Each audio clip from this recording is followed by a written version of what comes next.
Hello दोस्तों, स्वागत है आप सबका एक बार फिर से ही आपके अपने यूट्यूब चैनल में।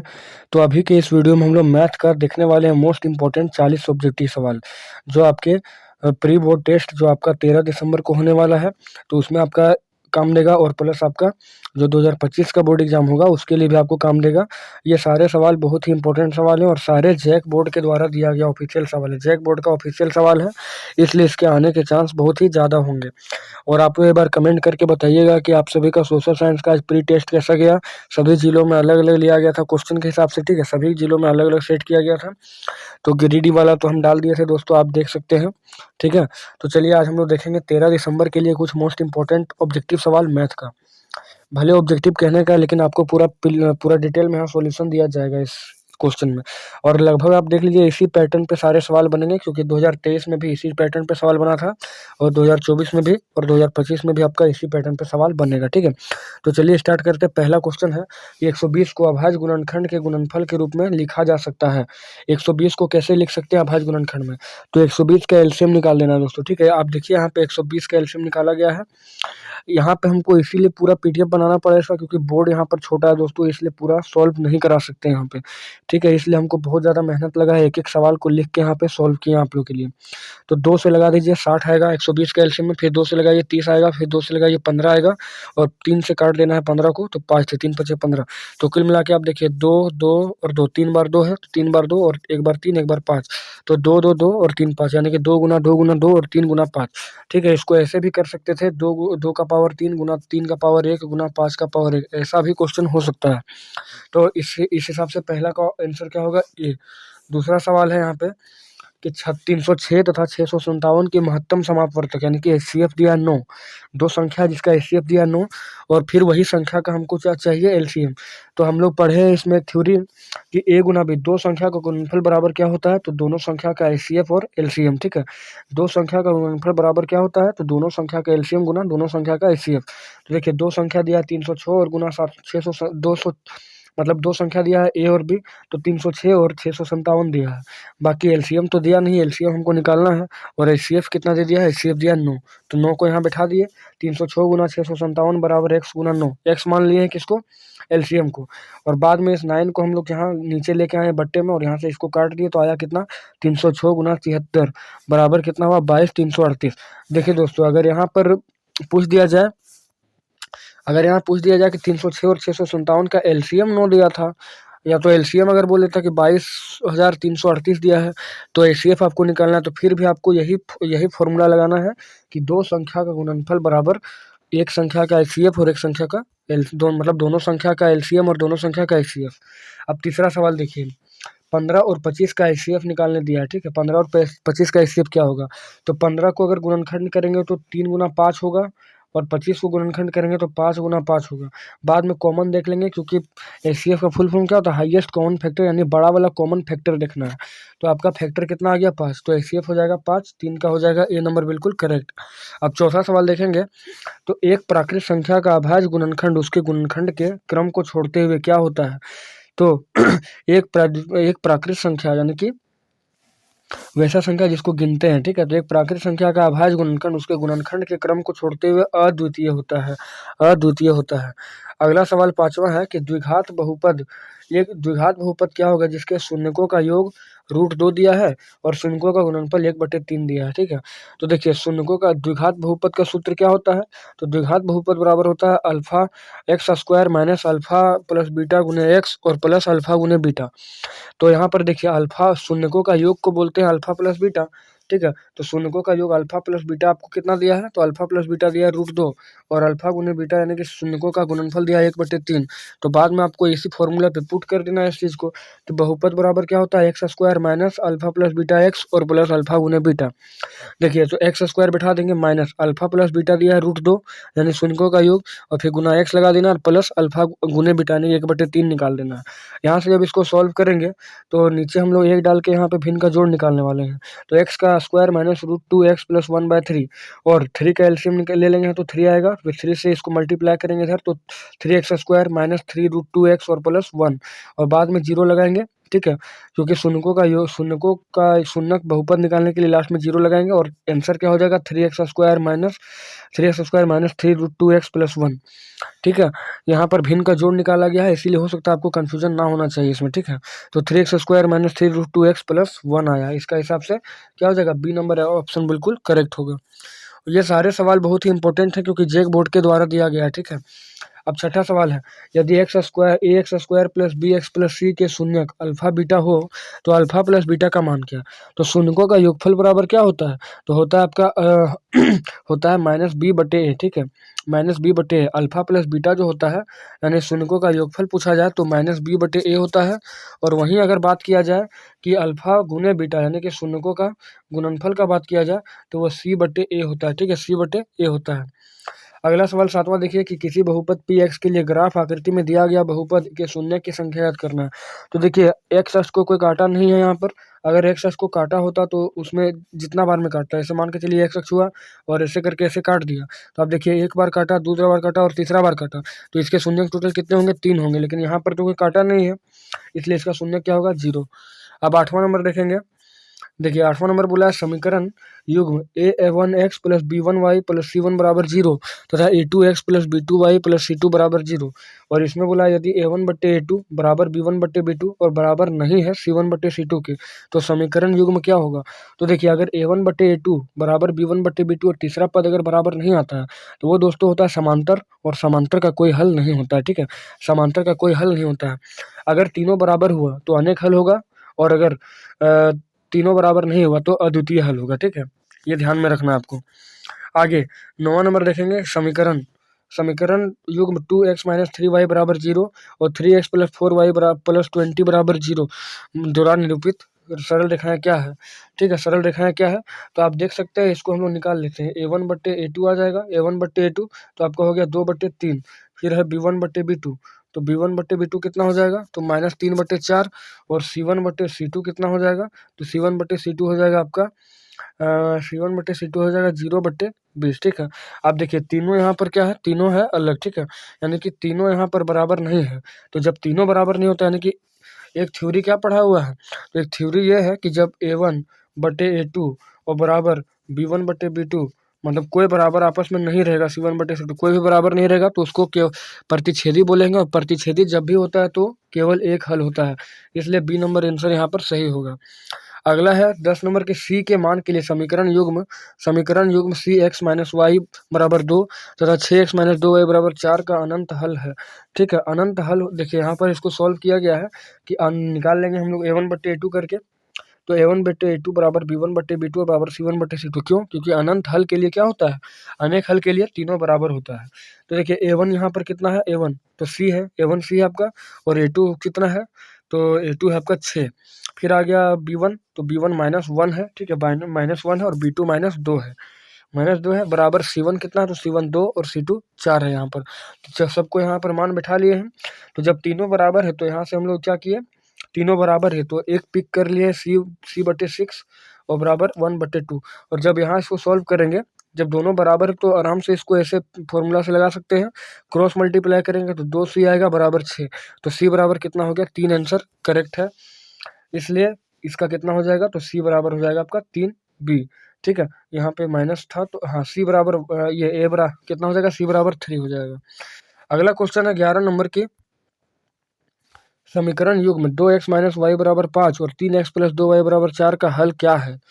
तो देखिए बोला है 2x माइनस वाई बराबर 5। ठीक है, अब आप क्या कीजिए कि यहाँ पे आप मान को पुट कीजिए, आप ऐसे भी निकाल सकते हैं या तो प्रतिस्थापन विधि, विलोपन विधि या वज्र गुणन से भी आप निकाल सकते हैं एक्स वाई का हल। ठीक है, लेकिन यहाँ पे हम लोग ऐसे ही निकालेंगे कि 2x माइनस वाई बराबर कितना दिया, 5, और कुछ मान को बैठा के देखेंगे। जैसे पहला वाला मान को तो x बराबर 2 दिया है तो 2 गुना 2 और माइनस वाई बराबर -1 दिया है, तो ये हो जाएगा -1, तो 2 दूना 4 और प्लस का 1, यही ऑप्शन क्या है, बिल्कुल करेक्ट है।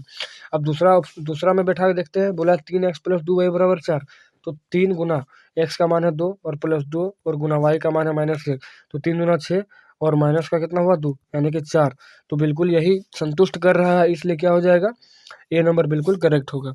अगला 12वां नंबर है, वह रैखिक समीकरण युग्म जिसका कोई हल नहीं होता, वह रैखिक युग्म जिसका कोई हल नहीं होता। तो उसे क्या कहते हैं, तो उसे असंगत कहते हैं और समांतर भी कहते हैं। और ये होता है A1/A2 बराबर B1/B2 और उसके बराबर में C1/C2 नहीं होता है। तो असंगत को समांतर कहते हैं और जब समांतर होता है तो उसका कोई हल नहीं होता है। अगर प्रतिच्छेदी होगा तो उसका एक हल होगा, एक अद्वितीय हल होगा, और जब संपाती हो जाएगा दोस्तों तो हो जाएगा आपका अनेक हल। ठीक है, अनेक हल में सब बराबर होता है और अद्वितीय हल में इक्को को बराबर नहीं होता है, यानी कि A1/A2 बराबर भी नहीं होगा B1/B2 के और उसके बराबर भी नहीं होगा C1/C2। अब अगला सवाल देखेंगे कि समीकरण युग्म x प्लस वाई बराबर 9 और x माइनस वाई बराबर 1 का हल है। देखिए इसको भी तो आप डिटेल में निकाल सकते हैं, लेकिन ऑब्जेक्टिव है तो शॉर्टकट में भी आप जा सकते हैं। x प्लस वाई बराबर कितना दिया है, 9 दिया है, तो x का मान यहाँ बैठा दीजिए, 2 और 2 4, तो ये नहीं होगा, 2 और माइनस ये भी नहीं होगा, तो 5 प्लस 4 देखिए x प्लस वाई बराबर 9 बोला है ना, तो LHS और RHS दोनों को बराबर कर देना है, तो 5 और 4 कितना हो गया, 9 हो गया यहाँ पे। और x माइनस वाई बोला है तो 5 में से 4 घटा दिए, कितना है, 1 आएगा, तो यही ऑप्शन क्या होगा, करेक्ट होगा, सी नंबर। अगला सवाल है निम्न में कौन द्विघात समीकरण है। तो देखिए इसको थोड़ा सा सॉल्व करना पड़ेगा। तो द्विघात समीकरण यानी कि a प्लस बी का होल स्क्वायर के रूप में अगर आ गया, यानी कि एक्स स्क्वायर के रूप में आ जाएगा, तो वही क्या हो जाएगा, द्विघात समीकरण। जैसे ऑप्शन यहाँ पर जो सेकेंड ऑप्शन है, ठीक है, सेकेंड ऑप्शन है, वही आपका क्या होगा, द्विघात समीकरण होगा। x प्लस 1 का होल स्क्वायर बराबर 2x माइनस 3। तो देखिए a प्लस बी का होल स्क्वायर निकल गया, a square plus 2ab plus B square, यानी कि x square plus 2x plus 1, और बराबर यहाँ से मल्टीप्लाई किए तो 2x माइनस 6 आ गया। जब इसको सॉल्व करेंगे तो x स्क्वायर प्लस 7 आएगा, जो एक द्विघात समीकरण के रूप में है। अब अगर आप 15वां नंबर देखेंगे, यदि विविक्तर यानी कि डिस्क्रिमिनेशन यानी विविक्तर बराबर d ग्रेटर देन 0 हो तो मूल क्या होंगे, यानी d आपका बड़ा होगा, d अगर बड़ा हुआ तो वास्तविक और भिन्न होगा, मूल जो होगा वास्तविक और भिन्न होगा। और अगला सवाल कि द्विघात समीकरण x square plus x minus 1 बराबर 0 के मूलों की प्रकृति क्या है। ठीक है, मूलों की प्रकृति क्या है, तो पहले आपको निकालना पड़ेगा d, तो d बराबर बी स्क्वायर माइनस 4ac से निकाल देंगे। तो b का स्क्वायर बोला, यानी कि b के पास 1 है तो 1 का स्क्वायर, ठीक है, b के पास 1 है तो 1 का स्क्वायर माइनस 4 इंटू 1 गुना माइनस 1। तो देखिए 1 का स्क्वायर 1 हुआ, माइनस 4 एकम 4 हुआ और माइनस 1, तो कितना आ रहा है, यहाँ पर आ रहा है 1 का स्क्वायर माइनस बी 4ac, तो 4 इंटू ए और सी माइनस 1। ठीक है, तो कुल मिला के यहाँ पर आ रहा है आपका, तो देखिए -1 और माइनस का 5 आ रहा है, यानी कि -4 आ रहा है। ठीक है, -4 आ रहा है तो ये हो जाएगा आपका वास्तविक और असमान, वास्तविक और असमान हो जाएगा। ठीक है, अब अगला है अगला है 17 नंबर की, ax square plus B X plus C बराबर 0 के दो भिन्न वास्तविक मूल होंगे यदि यदि मतलब भिन्न मूल कब होगा, वास्तविक और भिन्न मूल कब होगा, तो d बराबर बी स्क्वायर, यानी d जो होगा 0 से बड़ा होगा, यानी कि बी स्क्वायर माइनस 4ac होगा। नेक्स्ट क्वेश्चन होगा द्विघात समीकरण x square minus x plus 3 बराबर 0 का विविक्तर क्या होगा। तो फिर से d निकालने बोला है, तो d बराबर बी स्क्वायर माइनस 4ac निकालेंगे तो क्या हो जाएगा, बी स्क्वायर, तो b के पास -1 है तो -1 का स्क्वायर और माइनस फिर 4 इंटू 1 गुना c 3, तो -1 का स्क्वायर हो जाएगा यहाँ पे 1, यानी कि -1 का होल स्क्वायर 1 हो जाएगा, और माइनस कितना हो जाएगा, 4 एकम 4 तिया 12, यानी कि -11 हो जाएगा यहाँ इसका करेक्ट आंसर। ठीक है, तो ये हो जाएगा आपका -11। अगला सवाल देखेंगे, 19वां नंबर पहुंच गए हम लोग दोस्तों। तो बोला यदि द्विघात समीकरण x square minus 4x plus के बराबर 0 का मूल समान हो तो के का मान क्या होगा। देखिए मूल समान तभी होगा जब डी बराबर क्या होगा, 0। तो इसको निकालेंगे हम लोग, डी बराबर बी स्क्वायर माइनस 4ac करके, तो डी के मान तो 0 बैठाएंगे ना, बाकी आपका बी स्क्वायर बोला है तो बी के पास -4 है तो -4 का होल स्क्वायर करेंगे, और फिर बोलेंगे माइनस माइनस 4ac, तो 4 गुना 1 गुना के। ठीक है, 4 गुना 1 गुना के, तो ये तो 0 इधर छूट जाएगा, बचेगा यहाँ 4 चौक 16 और माइनस का 4 के होगा, तो इस -16 को हम लोग इधर भेजेंगे तो ये 16 हो जाएगा आपका माइनस में, तो 16 माइनस में हो जाएगा, बराबर आपका यहाँ -4 के बचा रहेगा, माइनस माइनस खत्म, 4 से काटेंगे 4 चौक 16, यानी कि के बराबर कितना आ जाएगा, तो के बराबर आ जाएगा आपका 4। ठीक है, के बराबर 4, यानी पहला ऑप्शन करेक्ट। अगला है 20वां नंबर सवाल कि एक द्विघात समीकरण x square minus 5x plus 6 बराबर 0 है तो मूल ज्ञात कीजिए। तो इसको गुणनखंड विधि से सॉल्व कर लेंगे। गुणनखंड विधि में आपको पता है कि बीच वाला पद जो b होता है उसको तोड़ना होता है, a और c को गुना करके उसके बराबर लाना होता है। तो एक्स स्क्वायर माइनस, देखिए 5x को ऐसा तोड़ेंगे कि 6 भी आ जाए और 5 भी आ जाए, तो 3 और 2 में तोड़ेंगे इसको तो 5 होगा और 3 दूना 6 भी हो जाएगा। तो x square minus 3x minus 2x plus 6 तोड़ दिए, एक पद को कॉमन लेंगे यहाँ पे, तो x को कॉमन लिए, x माइनस 3 आया, फिर यहाँ भी ऐसा कॉमन लेंगे जो इसके बराबर में आ जाएगा, तो 2 को कॉमन लिए तो x और माइनस का 3, एक तो हम लोग जो ब्रैकेट वाला होगा उसको बनाने वाले हैं मूल। ठीक है। तो x माइनस 3 बराबर 0 और x माइनस 2 बराबर 0। एक तरफ आएगा x बराबर 3, एक तरफ आएगा x बराबर 3 और एक तरफ आएगा x बराबर 2। तो मूल आपका क्या हो गया, 2 और 3, 2 और 3 आपका मूल हो गया। 21वां सवाल है कि कौन एपी है। देखिए एपी पता करने के लिए डी निकालना पड़ता है सारवंतर, और सारवंतर होता है a2 माइनस a1। तो a2 माइनस a1 जब निकालेंगे तो 4 से 2 घटाए 2 आया, फिर 8 से 4 घटाएंगे 4 आएगा। देखिए बराबर तो नहीं हुआ यहाँ पे, अगर बराबर नहीं है तो आप क्या कह सकते हैं कि कोई भी एपी नहीं है। अगला एपी 2 7 12 का 10वां पद। देखिए एपी 2 7 12 एक एपी है, उसका 10वां पद बोला है कि a प्लस 9d बोला है। a 10 निकालना है तो a प्लस 9d हुआ, और a बराबर आपका 2 दिया है। डी निकालना बड़ा बात नहीं है, डी निकालना आप कैसे निकाल सकते हैं, तो a2 माइनस a1 करिए, 7 में 2 घटाइए, आपका आ जाएगा डी कितना 5। तो a प्लस 9d बोला है, तो a बराबर 2 प्लस 9 गुने 5 45, यानी कि टोटल कितना हो गया, तो 9 5 45 और 2 47। आंसर बिल्कुल करेक्ट है। अगला क्वेश्चन है, 2 अंकों की कितनी संख्या 3 से विभाजित है। तो बोला कि 2 अंकों की कितनी संख्या जो है वो आपका 3 से विभाजित है। तो देखिए 2 अंक का संख्या कहाँ से स्टार्ट होता है, 2 अंकों का संख्या 10 से स्टार्ट होता है, ठीक है, 10 से लेकर पूरा 99 तक जाता है। लेकिन आपको बोला है कि 2 अंक का ऐसा संख्या चाहिए जो 3 से विभाजित हो। तो 2 अंक में ऐसा संख्या 12 से स्टार्ट हो जाता है, जो आपका 3 से विभाजित होगा। 12 से लेकर आपका कहाँ तक जाएगा, तो 12 से लेकर 99 तक जाएगा, ठीक है। देखिए यहाँ पे 12 से लेकर 99 तक। अब आप देखिए ए निकाल लीजिए, 12 हो जाएगा, डी आपका कितना होगा, तो a2 माइनस a1, यानी 15 में से 12 गया, बचा आपका 3, ठीक है। तो डी आपका बच गया 3 यहाँ पे। अब देखिए आगे हमको क्या निकालना है, 99 बोला है, ठीक ना। तो हमको चाहिए कितना पद, यानी 3 से कितना विभाजित है, यानी n चाहिए हमको, हमको चाहिए n। तो n चाहिए, तो आपका लास्ट पद तो दिया हुआ है दोस्तों, लास्ट पद आपका n दिया हुआ है। तो डायरेक्ट हम लोग यहाँ से निकाल लेंगे n से। n बराबर फॉर्मूला होता है a plus n minus 1 into D, और हमको चाहिए n, ठीक है। तो एन बैठा दिए 99 यहाँ पे, ए 12 है, plus n minus 1 into D कितना निकाले थे, 3 निकाले थे, तो 99 आ गया। और 12 प्लस यहाँ से क्रॉस मल्टीप्लाई, यहाँ पे मल्टीप्लाई करेंगे 3n माइनस 3 होगा। अब यहाँ से इसको सॉल्व करेंगे, ठीक है। 99, 12 में से 3 गया, बचा 9, 9 प्लस 3n।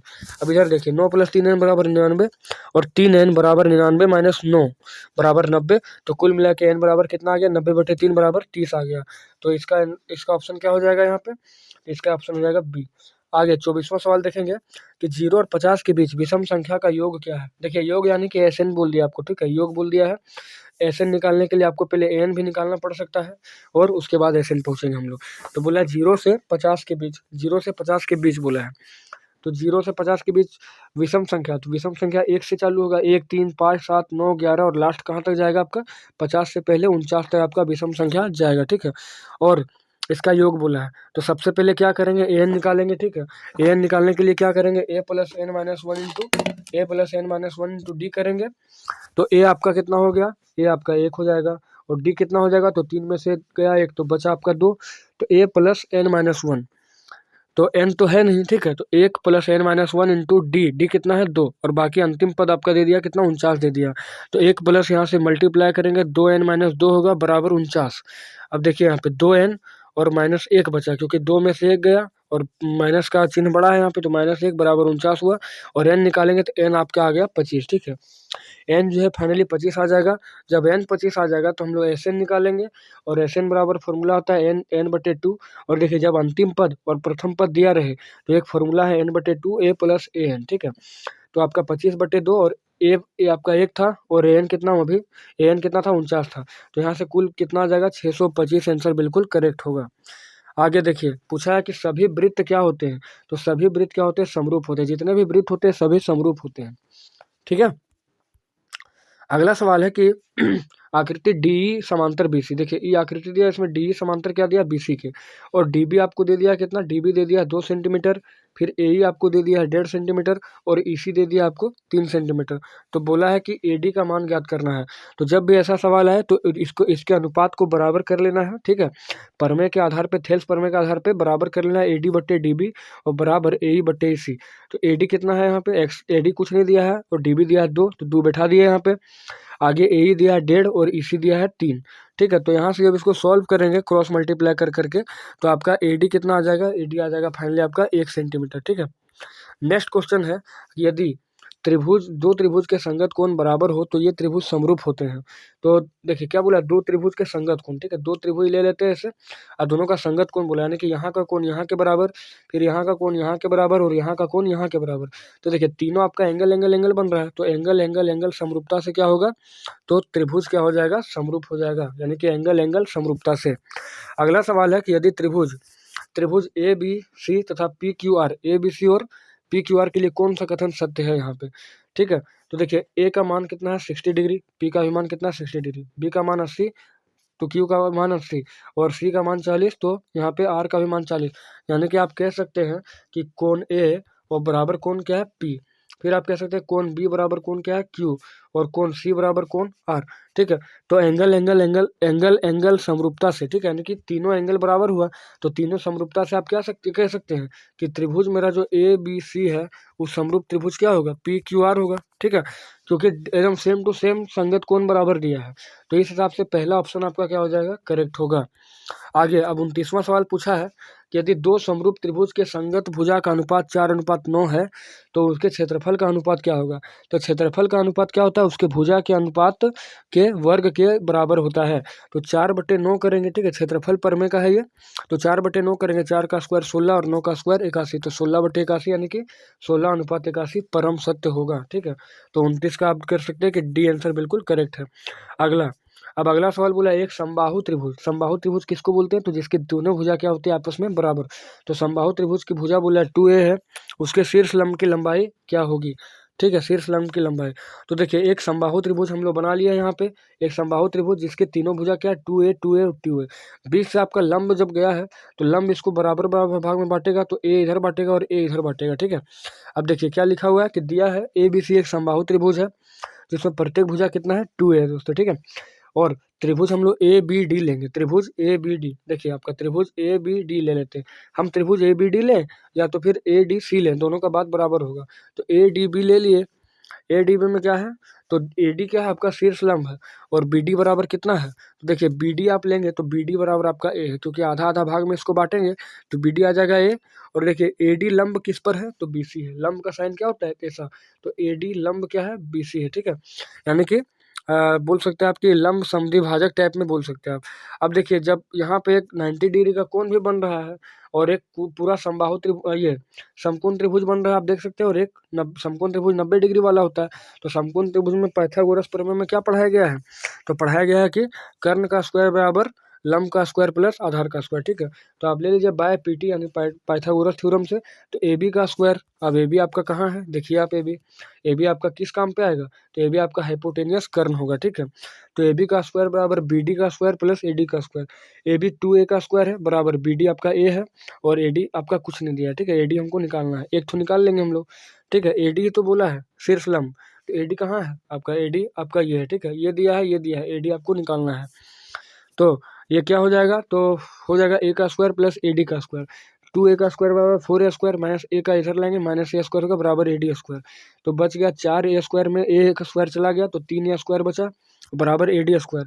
अब ए डी स्क्वायर निकालेंगे मतलब ए डी निकालेंगे तो रूट चढ़ेगा इधर, तो √3a स्क्वायर यानी कि √3a होगा। एक ए स्क्वायर का तो वर्गमूल निकल जाएगा ए, लेकिन √3 का नहीं निकलेगा तो √3a होगा, ठीक है।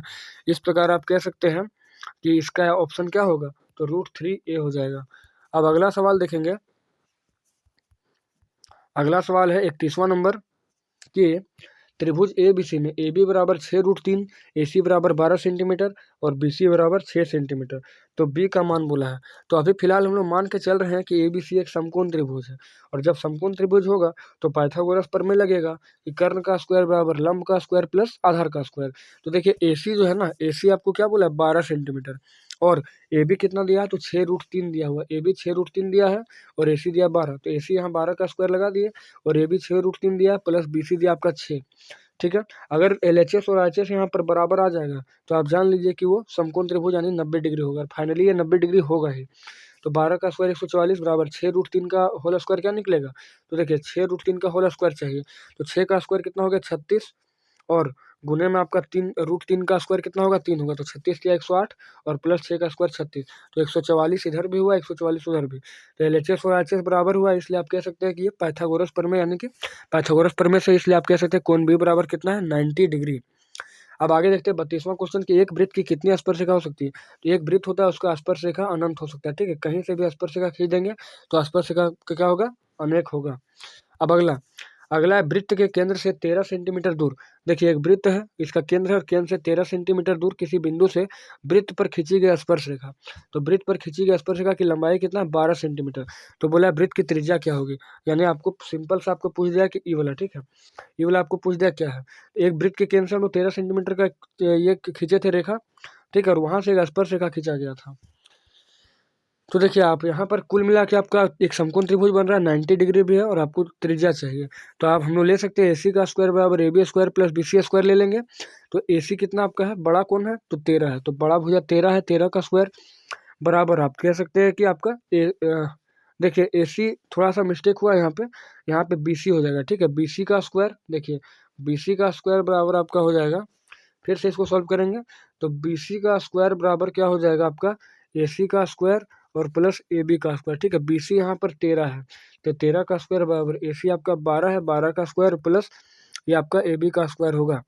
अब देखिए आगे कैसे करेंगे, तो 13 का स्क्वायर आपका आ गया 169 और बराबर AB का स्क्वायर कितना हो गया 144 और प्लस AB स्क्वायर। तो 169 में से 144 गया, बचा आपका 25, 25 बराबर हो जाएगा AB स्क्वायर और बराबर AB निकालेंगे तो √25 चढ़ेगा दोस्तों, और √25 का वर्गमूल आ जाएगा 5। तो इसलिए इसका आंसर क्या होगा, इसलिए इसका आंसर होगा 5। अब अगला देखिए, अगला सवाल बहुत अच्छा इंपॉर्टेंट सवाल है कि एक बिंदु से Q से एक बिंदु दिया है और बिंदु से बोला है एक बिंदु Q से कि केंद्र से दूरी, एक बिंदु जो है वो Q से केंद्र की दूरी जो बोला है 24 सेंटीमीटर तथा Q की केंद्र से दूरी 25 सेंटीमीटर है। तो वृत्त की त्रिज्या क्या होगी। देखिए इसको इस डायग्राम में समझाया गया, एक बिंदु है O और O से जो केंद्र का दूरी 25 सेंटीमीटर है, एक और बिंदु है P से उसका 24 सेंटीमीटर है। तो आपको त्रिज्या पूछा है, ठीक है, त्रिज्या पूछा है तो लिखेंगे क्या कि दिया है बोलेंगे कि दिया गया है कि PQ बराबर 24 सेंटीमीटर और PQ क्या आपका एक स्पर्श रेखा है, ठीक है, और OQ क्या है 25 सेंटीमीटर। तो हमको चाहिए OR, OP चाहिए जो एक त्रिज्या है। तो हम जानते हैं कि स्पर्श रेखा और त्रिज्या आपस में क्या होता है, लंब होता है, और जब लंब होता है तो समकोण त्रिभुज वाला फॉर्मूला लगेगा पाइथागोरस प्रमेय से। तो OQ का स्क्वायर बराबर OP स्क्वायर और प्लस PQ स्क्वायर, ठीक है। देखिए OQ का स्क्वायर बोला है, यानी कि OQ का स्क्वायर बराबर क्या होगा, तो QP का स्क्वायर प्लस OP का स्क्वायर, पाइथागोरस प्रमेय यही बोलता है, ठीक है। तो यहाँ से निकालेंगे 25 का स्क्वायर 625 बराबर OP स्क्वायर प्लस इधर हो जाएगा 24 का स्क्वायर, तो 625 बराबर OP स्क्वायर प्लस 576, और जब इसको सॉल्व करेंगे फाइनली तो 625 में से 576 घट के 49 बचेगा, और 49 बचेगा तो आपका 7 आंसर होगा करेक्ट यहाँ पे। अगला सवाल है, दो संकेंद्रीय वृत्तों की त्रिज्याएं। संकेंद्रीय वृत्त किसको बोलते हैं, तो जिसका केंद्र एक ही होता है, ठीक है, संकेंद्रीय। तो दो संकेंद्रीय वृत्तों की त्रिज्याएं 5 सेंटीमीटर और 3 सेंटीमीटर है। बड़े वृत्त की उस जीवा की लंबाई ज्ञात करना है, यानी बड़ा वृत्त जो उसका इस जीवा की लंबाई ज्ञात करना है, जो छोटे वृत्त को क्या किया है, तो छोटे वृत्त को स्पर्श किया है यहाँ पे, ठीक है। तो लिखेंगे, देखिए डायग्राम आप देख सकते हैं इस प्रकार से दिया है, ये आपका जो है छोटा वृत्त है और ये बड़ा वृत्त है। तो छोटा वृत्त की त्रिज्या आप देख सकते हैं 3 है और बड़ा वृत्त का त्रिज्या कितना है, 5 है, ठीक है। तो लिखेंगे क्या कि दिया है दो संकेंद्रीय वृत्तों की त्रिज्याएं क्रमशः 5 सेंटीमीटर और 3 सेंटीमीटर है। माना कि OM बराबर 3 सेंटीमीटर और OB बराबर 5 सेंटीमीटर। आप देख सकते हैं फिगर, OM बराबर 3 है और OB बराबर कितना है, 5 है, और OM भी बीच में कितना 90 डिग्री का एक कोण बन रहा है। तो चित्र के अनुसार पाइथागोरस प्रमेय से आगे चलेंगे तो कर्ण का स्क्वायर बराबर लंब स्क्वायर प्लस आधार का स्क्वायर। कर्ण का स्क्वायर बराबर क्या होगा, तो लंब का स्क्वायर प्लस आधार का स्क्वायर। तो OB का स्क्वायर बराबर दिया है लंब, तो लंब है OM और प्लस आधार है MB। तो 5 इधर है, OB का 5 दिया हुआ है, OM 3 दिया है और MB हमको निकालना है। MB ही क्या है आपका त्रिज्या है, ठीक है। तो 5 का स्क्वायर 25 और इधर हो गया 9 और प्लस MB स्क्वायर। 25 में से 9 गया 16 बचा, और MB कितना आ जाएगा, तो MB जो है आपका आ जाएगा 16, ठीक है। 16 में 16 का वर्गमूल निकालेंगे 4 आएगा। तो हमको चाहिए AB, कुल मिला के हमको AB चाहिए था, ठीक है। तो आपका MB आया 2, तो AB कितना हो जाएगा, तो डबल गुना मार देंगे तो हो जाएगा आपका 4, ठीक है। अच्छा MB आपका 4 आया था तो AB कितना हो जाएगा, 4 गुना 8 सेंटीमीटर होगा। नेक्स्ट क्वेश्चन है कि थीटा केंद्रीय कोण और R त्रिज्या वाले त्रिज्यखंड का क्षेत्रफल क्या है। तो देखिए त्रिज्यखंड का क्षेत्रफल क्या होता है, तो त्रिज्यखंड का क्षेत्रफल होता है पाई R स्क्वायर थीटा बटे पाई R स्क्वायर थीटा बटे 360, ठीक है। नेक्स्ट क्वेश्चन है, वृत्त की सबसे बड़ी जीवा को क्या कहते हैं? तो वृत्त की सबसे बड़ी जीवा को हम लोग क्या कहते हैं? व्यास। जैसे वृत्त हुआ तो इसका एक जीवा हुआ, सबसे बड़ा जीवा को क्या बोलते हैं? व्यास बोलते हैं। नेक्स्ट क्वेश्चन है, 6 सेंटीमीटर त्रिज्या वाले एक वृत्त के त्रिज्यखंड का क्षेत्रफल ज्ञात करना है जो केंद्र पर 60 डिग्री का कोण बनाता होगा। तो त्रिज्यखंड का क्षेत्रफल क्या होगा? थीटा बटे 360 पाई आर स्क्वायर, या आप कह सकते हैं पाई आर स्क्वायर थीटा बटे 360। तो थीटा का मान बैठा दिए 60 होगा बटे 360 गुना पाई का मान 22 बटे 7 और आर स्क्वायर, आर कितना दिया है? 6 दिया है, तो 6 का स्क्वायर निकालेंगे। फाइनली जब इसको सॉल्व करेंगे तो 132 बटे 7 सेंटीमीटर आंसर आएगा। और अगला सवाल है कि आर त्रिज्या वाले वृत्त के उस चाप की लंबाई क्या होगी जो केंद्र पर थीटा कोण अंतरित करता है? तो ठीक है, चाप की लंबाई पूछा है, तो चाप की लंबाई क्या होता है? तो 2 पाई आर थीटा बटे 360। ठीक है, 2 पाई आर थीटा बटे, या आप कह सकते हैं पाई आर थीटा 2 बटे 360 भी कह सकते हैं। चलिए अंतिम सवाल होगा कि ये घोड़ा एक मैदान में 7 मीटर लंबी रस्सी से बांध दिया गया है। उस भाग का क्षेत्रफल क्या होगा जहाँ घोड़ा घास चर सकता है? देखिए, घोड़ा को एक जगह पे बांधा है 7 सेंटीमीटर, तो घोड़ा खाली बंधलकम तो चरेगा नहीं, ये पूरा गोले गोल अपना एरिया बनाएगा। अब गोले गोल एरिया बनाएगा तो क्या हुआ? वृत्त का क्षेत्रफल निकालना पड़ेगा हमको, क्योंकि पूरा एरिया में चर रहा है। तो वृत्त का क्षेत्रफल निकाल देंगे, क्या होता है? पाई आर स्क्वायर। आर आपका दिया है 7 सेंटीमीटर, बैठा देंगे 22 बटे 7 गुने 7 गुने 7, 7 7 यहाँ से खत्म, 22 सत्ते 154 मीटर स्क्वायर, यानी कि कुल मिला के आपका घोड़ा जो है 154 मीटर स्क्वायर एरिया में चरेगा। तो इस प्रकार से आज हम लोग देख लिया मैथ का मोस्ट इंपॉर्टेंट 40 ऑब्जेक्टिव सवाल जो सब्जेक्टिव रूप में डिटेल में किए हैं। और कमेंट करके आप लोग बताइए कि इसका अगला वीडियो चाहिए कि नहीं। और इस प्रकार से चैनल को सब्सक्राइब करके बेल आइकन को प्रेस कर लेना आपको, ताकि सारे अच्छे अच्छे वीडियो आपको मिलते रहे।